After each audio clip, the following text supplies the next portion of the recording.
Jenny, my doctor offered me Ozempic, but I'm honestly scared. How do I know if it's right for me? I have heard this from so many clients in the past few months. And here's the thing, it's a great question. Just because GLP-1 medications are trending and they're everywhere, it doesn't mean they're the right solution for your body, for your health, or your goals. Today, I want to cut through a lot of the confusion.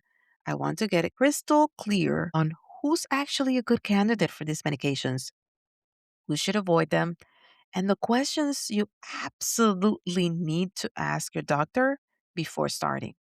This is episode 62 of the Path to Better A1C, and this is part of a 4 episode series covering GLP-1 medications. In this particular episode, I hope to bring you lots of clarity. I am Coach Jenny. This is the Path to Better A1C podcast. And if you don't know me, I am a national board certified health and wellness coach, diabetes prevention program lifestyle coach, founder of GenP Coaching, creator of the A1C Reset Protocol, my 12-week program specifically designed to help you balance your blood sugar, lower your A1C, lose weight, and prevent type 2 diabetes. If you missed last week's episode, where I covered what GLP-1 medications are, how they actually work. If you could go back and listen to that first, that would be great because it's going to give you important context for today's conversation. I did share a bit about my personal experience with GLP-1s, the extreme nausea, the constipation, the fact that I had zero weight loss after a month, or I believe it was more than a month of misery. Here's what I didn't talk about much. I honestly feel that I was not actually a good candidate for them in the first place. Things were rushed a little bit. I didn't have all the information and all the pieces, and maybe it would have helped, but I just didn't get the right support. I didn't know the right questions to ask. I didn't understand the nuances of these medications, how they were designed for, and I just thought, well, my doctor is offering it, so it must be the right thing for me. But that's not how it always works. Today we're going to talk about the GLP-1 medications, the uses. These are 3 things that I want you to explore, right? There are some health conditions and factors that makes these medications risky. And some questions you should want to ask them to your doctor before you get on board. And that is going to give you the clarity as to, am I a good candidate or not? You can get all the information and an informed decision. So let's get into it. Remember that GLP-1 medications were originally approved by the FDA for type 2 diabetes management. That's why I understand them so well, specializing in diabetes prevention. Their primary purpose is to help regulate blood sugar. Later on came Wegovy and Zepbound, which are similar medications at different dosages, and they're specifically approved for chronic weight management. Very specific and clear criteria for weight loss use. At the time that I'm recording this, these are the things that are typically required, but insurances are getting a little more stringent. They're adding a lot of requirements and things for people to get the medication. Just always check with your insurance, check with your provider, check with your doctor, because this information I may be sharing and things may change. At least, and this is all based in the US where I am. The FDA criteria for weight loss use says BMI of 30 or greater, which is classified as obesity, or if you have a BMI of 27 or greater with at least one weight related health condition, you would qualify. Now, what are these weight related health conditions? High blood pressure, type 2 diabetes, high cholesterol, and this is all part of that metabolic health. Here are 3 signs that GLP-1s might be worth exploring. Number 1, you have insulin resistance or prediabetes. If your fasting blood sugar is creeping up into the 100, from 100 to 125 range, or if your A1C is between 5.7 and 6.4 in the US, it's considered prediabetes territory. Now, GLP-1 medications can help improve insulin sensitivity, and also support weight loss. And this can help prevent or delay the progression of type 2 diabetes. This is one of the uses that makes the most sense for a metabolic health approach, even if someone doesn't meet all of the BMI criteria. The second scenario, if you have tried lifestyle changes consistently and you have hit that plateau, and no matter what you're doing, notice that I said consistently. If you have genuinely committed to balanced nutrition, regular movement, adequate protein, stress management for 6 months or longer, you heard me right, 6 months or longer, and your weight or blood sugar isn't budging, metabolic factors at play that medication could address. I want to repeat this again. Keyword: genuinely committed. It doesn't mean that you tried this extreme diet for 2 weeks and gave up, and then tried intermittent fasting for a month and then decided nothing works. I'm not talking about that. I'm talking about sustained, evidence based lifestyle changes that you have been very consistent with.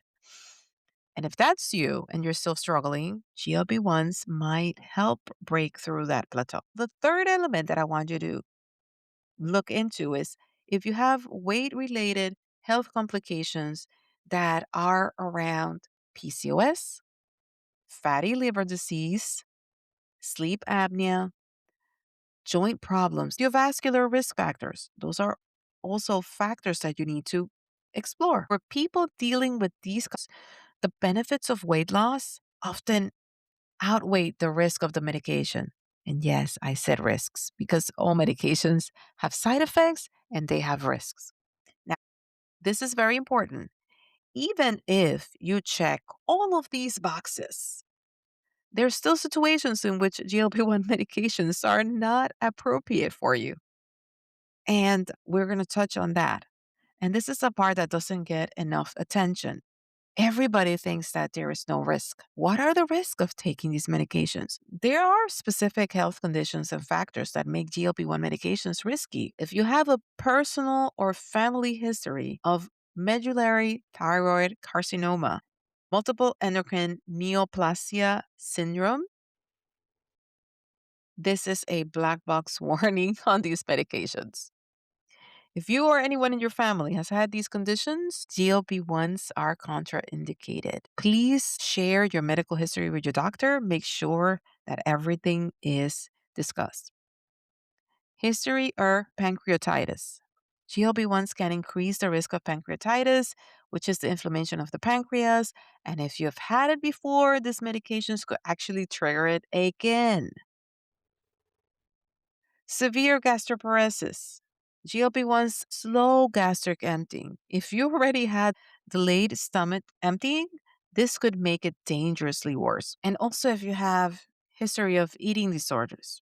And this is a nuanced one. GLP-1s significantly reduce appetite and sometimes to the point where eating feels like a chore. For someone with a history of restrictive eating or disordered eating patterns, this is triggering and dangerous. I know that this may not be the fun podcast and I'm bringing all of these factors, but I want you to be with your eyes wide open. Also, if you are pregnant or planning on becoming pregnant, these medications are not recommended. However, I have to say, there have been some individuals with PCOS and fertility issues, and when they get their blood sugar balance, their cycles regulate, and then they become pregnant and they have to stop that medication right away. But if you're planning to conceive, you typically need to stop them several weeks before. And if you have severe kidney disease, some GLP-1 medications require dose adjustments or should be avoided in people with significantly reduced kidney function. There are also medications that can interact with GLP-1s, so it is crucial that you tell your doctor about everything: supplements, medications, over the counter, everything. Please share with your doctor. Let's move to questions that you must ask your doctor. These were questions that I didn't ask when I was in my own health journey. So I want you to Maybe take the transcript, print them out, write them down, save it in your notes, whatever works for you. But I want you to save these questions. And I want you to walk into your doctor's appointment prepared with them. Question number one: based on my health history and current conditions, am I a good candidate for GLP-1 medications? Why or why not? Understand why it's a good idea and why it's not a good idea. Listen carefully to their reasoning. If they're recommending it solely based on, oh, well, your BMI is high, so let's just go for it, without considering a full panel, your metabolic health, that's a red flag. And you should consider further. Question number two: what are the most common side effects and how do I get to manage them if they occur? I know that now there's a lot of information out there. You Google, you go on forums, and a lot of people have all of these side effects that are pretty common. But again, everybody is different. And some of the solutions for those side effects are not science based. So you need to be clear. You want to know what to expect and what to plan if you experience nausea, constipation, other issues. I can say from personal experience, that conversation never took place. I didn't ask the doctor never said anything. So learn from my experience and don't make that same mistake. Now, question number three: are there any health conditions or medications I am currently on that could interact with GLP-1s? And this is very important.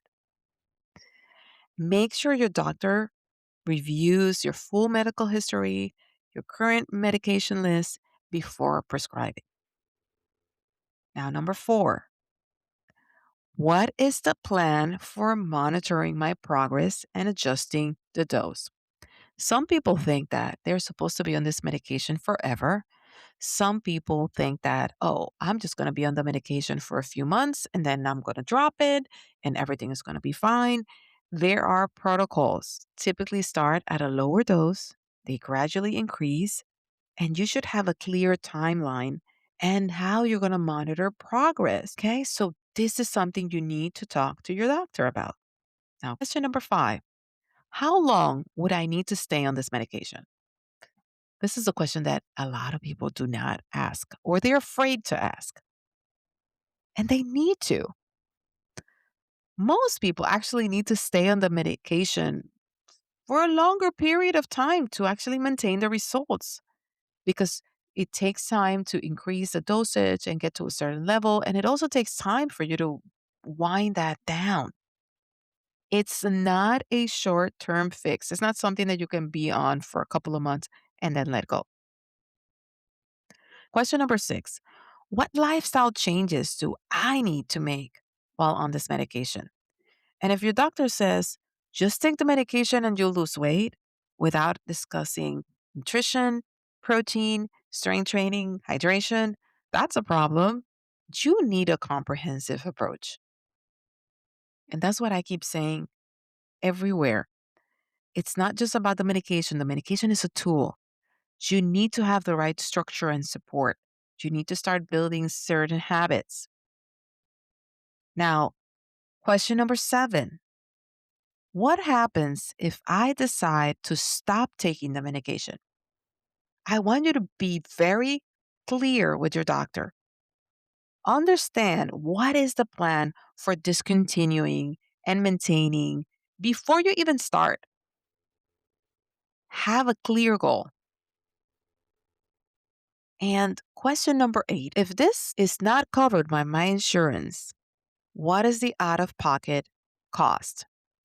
And you must be thinking, Jenny, why are you even bringing that up? I've had clients that even with the insurance and even the insurance covering, if they are a high deductible, that first time that they're feeling that, if it's at the beginning of the year and they haven't met the deductible, they have to come up with at least $1,000 to pay for that medication. So be prepared. Monthly costs can range from 400, 500 to even thousands when you don't have insurance coverage. Some insurances, they will want you to pay a portion of it. So the cost, it's an element that you need to think about. And let's just talk about money for a minute because this is a huge factor that people underestimate. With insurance, you still have some copays that sometimes could go from $100 to $300 a month. Without insurance, you're looking for a lot more. And remember, this is not a 3-month commitment. Most people need to stay on this medication for several months, maybe a year or two, or even more, depending on your goal. So do the math. Let's say, just for simplicity, that you're paying $1,000 a month. That's $12,000 a year. Over 5 years, that's $60,000. Is it worth it? That depends entirely on your situation, on your health priorities, and also on your financial reality. And I'm not saying this to discourage you. I'm saying this so that you can make an informed decision and you're not blindsided 3 months in when you realize, oh, wow, I really cannot afford this. Let's assume that you realize, I'm really not a good candidate. There's some family history, there's some health history, some medications I'm taking. And if you have listened to this episode and realized, okay, GLP-1s are really not for me, or they may not be accessible due to the cost or health contraindications, I want you to know that there are other solutions. And this is one thing that a lot of people also don't talk about. Your body already produces GLP-1s naturally. It's a hormone. And there are specific strategies to optimize that natural production. Prioritize protein at every meal. I'll be happy if everybody would eat 25 to 30 grams of protein per meal because it balances your blood sugar. Load up on fiber, incorporate vegetables, fruits, whole grains, legumes. Slow, you're going to feel full for longer. Incorporate strength training. This improves insulin sensitivity. It helps regulate your blood sugar. And also, when you have more muscle, you need more calories.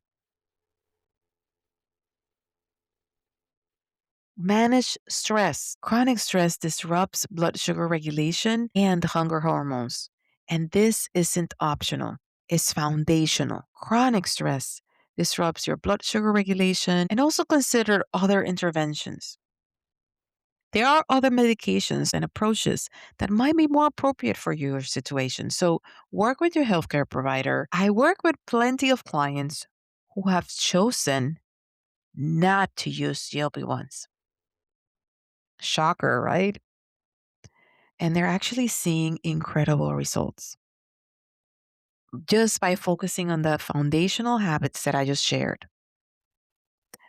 It's not always faster because a lot of people, they just want it fast. I want to lose 30 pounds in a month. That's what I want. You know how much that is? That's a pound a day. It's not always faster and it's not always easier, but I can tell you one thing, has a better chance of being sustainable. And sustainability is what creates lasting change. I know that I have shared a lot of information. If you're feeling overwhelmed, I get it. There's a lot to process. And I shared a lot of things that many are afraid of saying. A lot of people are just going to say, just go get it. Go to your doctor and get it. It's going to be amazing. But I'm not going to follow the crowd. I'm going to follow what I believe in my heart is the right thing to share. You have entrusted me with your time and your listening ears. So I make sure that what I bring is something that is sound. And that is why I created a free guide to help navigate this. And it's called What to Focus on While on GLP-1s. Even if you have not started the medication yet, this guide is going to help you understand what matters for sustainable results, why GLP-1 sometimes stop working, the habits that support your metabolism, whether you're on medication or not, how to move forward with confidence instead of second guessing yourself.